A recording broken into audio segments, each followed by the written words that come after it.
Hi, my name is James Cranfield from Insight Consultancy. I'm a bit of a payment cards geek and also a cards historian. And a friend of mine challenged me to see if I could cover the history of cards in 60 seconds. I don't think I can properly, but I'm going to give it a go. And I've tried this 5 or 6 times already and failed, and realized now I can't give you any detail, just tell you which cards were launched first. And this all happened in the USA. So let's have a look at the history of cards in approximately 60 seconds. I've got a timer up there so you can see whether I've achieved it. And I'm going to take you through a few examples from my card collection as well. So let's start now. In the beginning, there was metal. I don't mean rock and roll metal, I mean charge plates. These were store cards which were used for between 1928 and about 1935.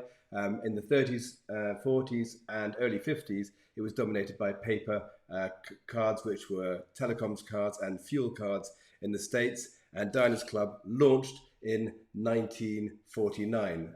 Frank McNamara, along with three friends, a story called The First Supper, which turns out not to be true, in 1949, but that was only a charge card.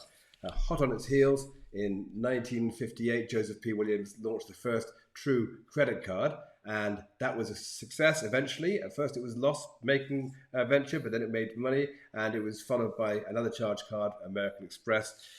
These guys were watching, and they launched MasterCharge, and then became MasterCard later on. And we have lots of other cards, including China UnionPay, who are now the largest by number of cards in the world. Did I make it? Just. Well, that's history of cards in a non-relaxed format.